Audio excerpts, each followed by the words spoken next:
5 tips on how to make $10,000 selling smartphones and electronics. Stay tuned.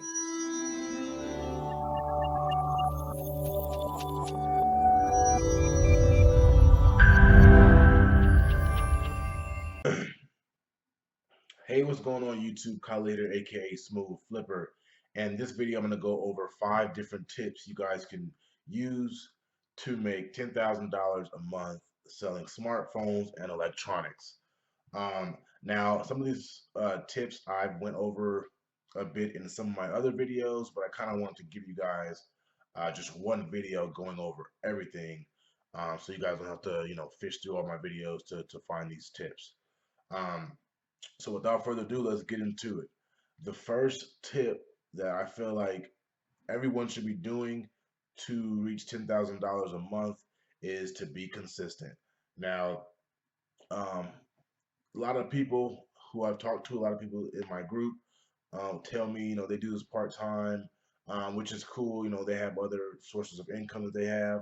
But if you are someone who really wants to do this full time, then it's up to you to be consistent. It's up to you to wake up and post ads. It's up to you to meet up. It's up to you to reply back to everybody.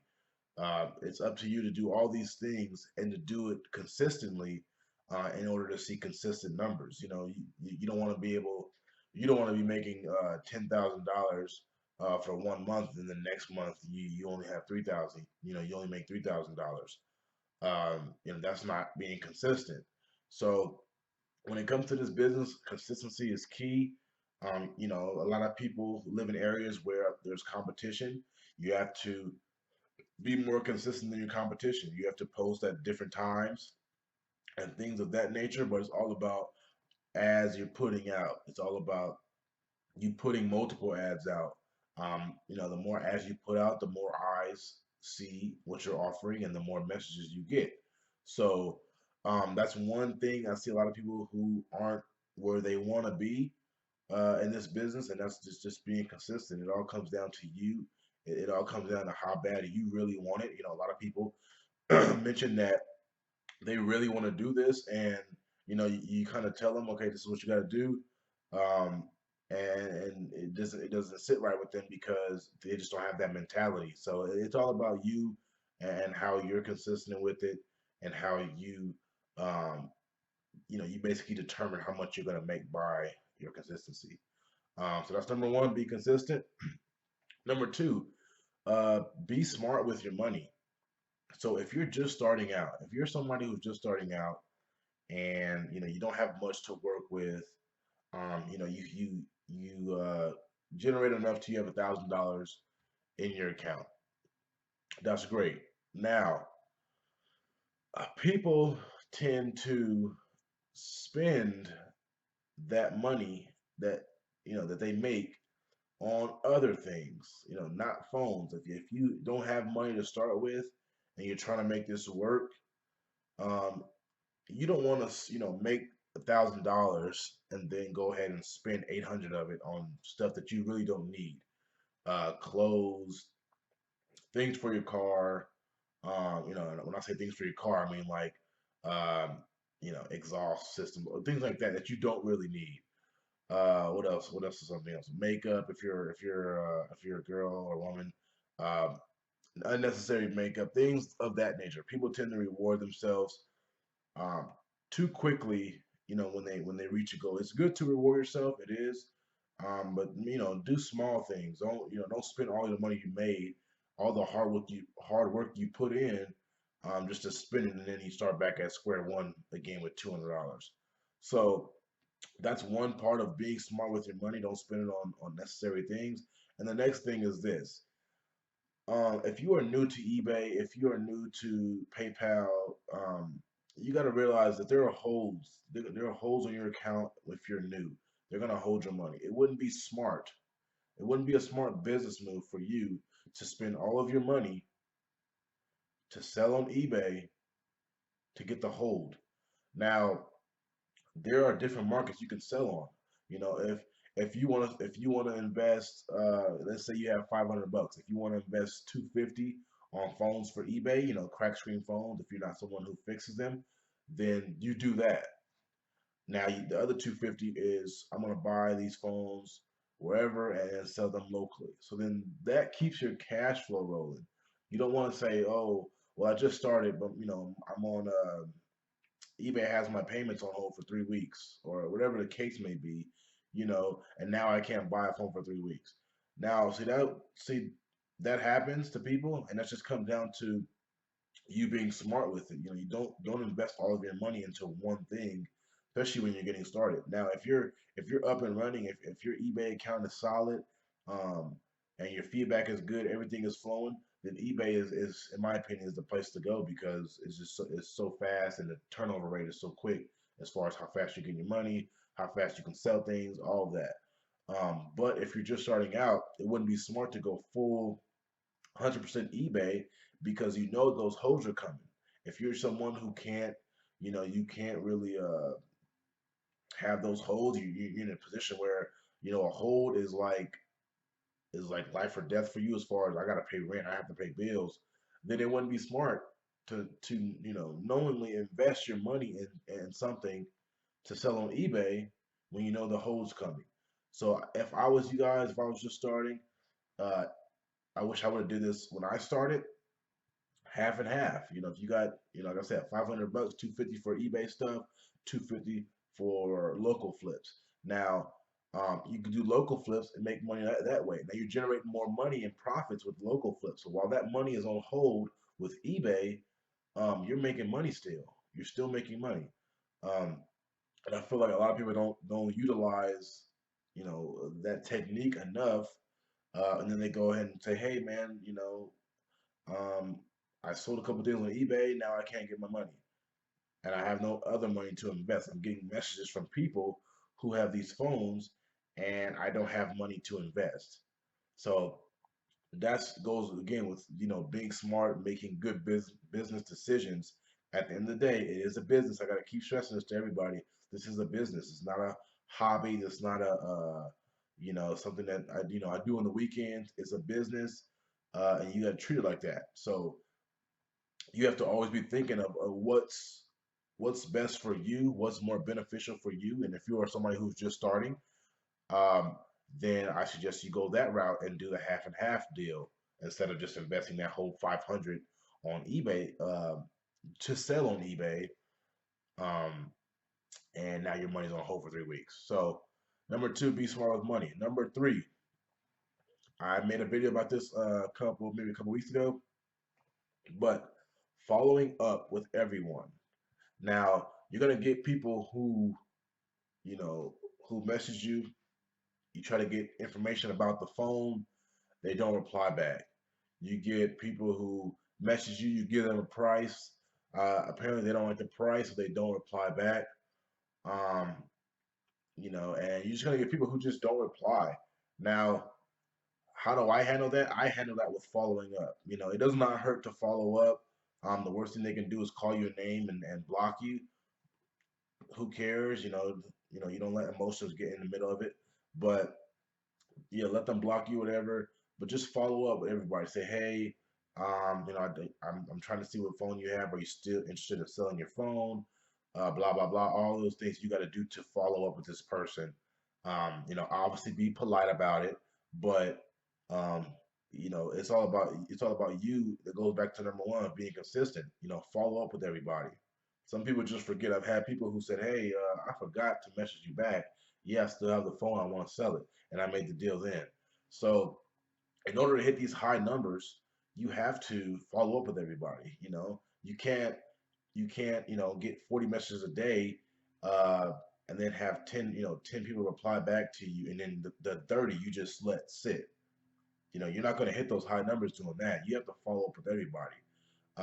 Just think about how other companies do things when you know companies like I always would get these Serium XM radio things in the mail. I've never used XM radio before.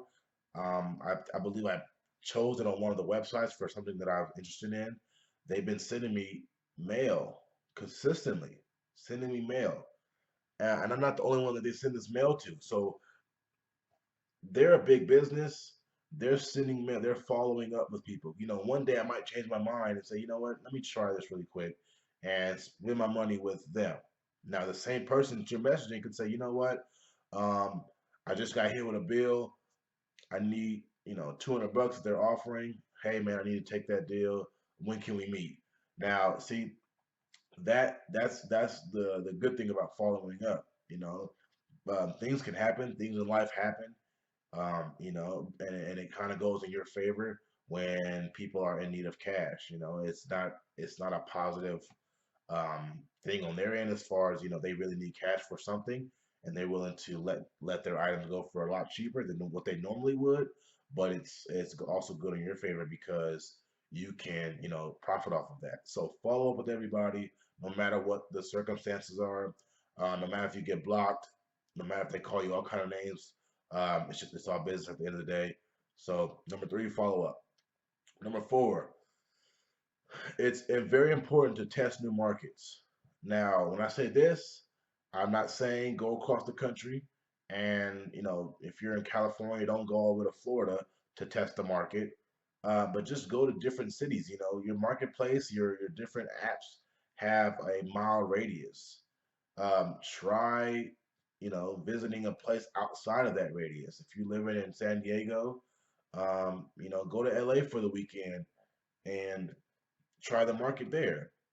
And what this does is this helps, um, you know, it helps with learning, different, different markets, and you might find some untapped markets that nobody has ever posted an ad in.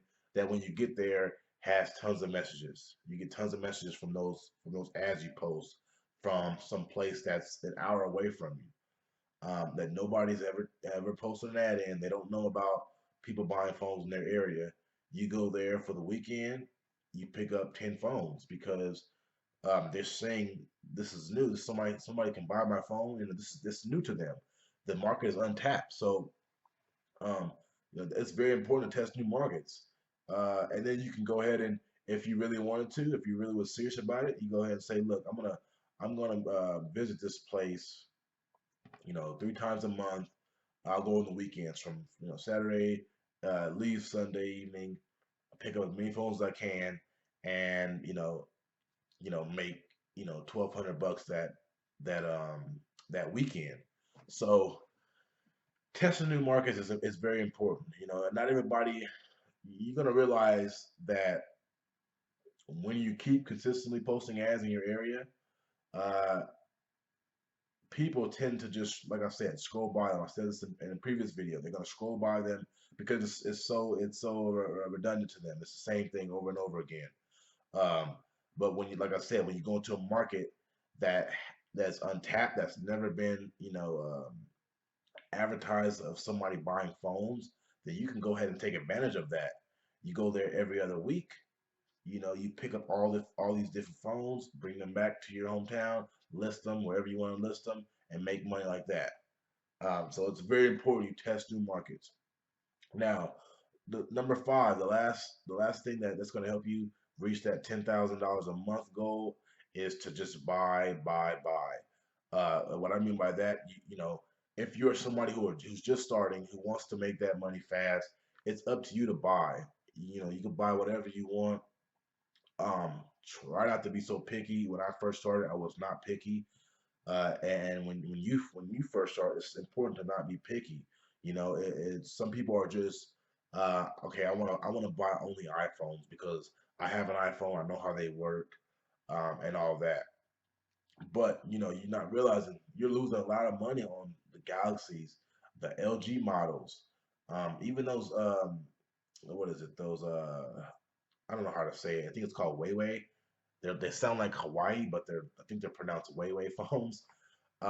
Those phones sell pretty good in local markets, but there are a ton of different phones you can sell, and a ton of different other products you can sell. iPads, those Surface Pro tablets, MacBooks, other computers, headphones. What else? Apple Watches. There's a ton of different things you guys can sell to reach that $10,000 a month goal. And if you're just not open-minded to everything else that's out there, then you're not going to hit that goal. You know, not every market is the best where you could just go after iPhones and hit $10,000 a month. You have to go ahead and say, well, look, I'm gonna have to buy some MacBooks. I'm gonna have to scoop up some Apple Watches, whatever the case may be. It's important for you to buy because there's a market, especially when it's electronics. There's a market for everything. Somebody's gonna buy your product, no matter what. If the price is good, somebody's gonna buy it, and you have to realize that. You know, although you might not be an Android guy, you might not be a Samsung type of person, it's important. You know, if somebody's selling you an S8 for 200 bucks, buy it. You know, if it's clean and no cracks or anything, buy it because you know don't you know go off of, well, I don't like Android phones anyway. I'm only gonna go after iPhones. That's not a good mentality to have. That's gonna be a way that's gonna hold you back. So like I said, if your market is not the best, where you can just go after iPhones, then you have to, you know, venture off into other different categories, whether it's tablets, smartwatches, even headphones, whatever else you're pretty, you know, good at or want to learn more into. And I'll tell you right now, um, Apple Watches sell well. You know, Apple Watches sell really well. They're not hard to inspect. You know, they're either easy to buy. People usually, if they go from iPhone to Android, they're gonna get rid of their smartwatch because they don't have an iPhone anymore, and they're just gonna get rid of it. You know, and I've been getting these Apple Watches for pretty cheap, and a lot of times I'll just sell them to the local market. I've been getting the series ones for 100 bucks, sell them on the local market for 150, quick 50 bucks profit. So to recap, guys, number one is be consistent. Number two, be smart with money in terms of those eBay holes and going out and buying things that you don't need to buy. Number three, follow up with everyone no matter what they say to you, or no matter what the circumstances are. Number four, test new markets, whether it's out of state or an hour away from where you're posting ads. And number five is to buy. If you did find value in this video, then please drop a like. Please comment on some other tips you guys can give out on how to reach $10,000 a month. If you are new to my channel, please subscribe, and I will see you guys in the next video.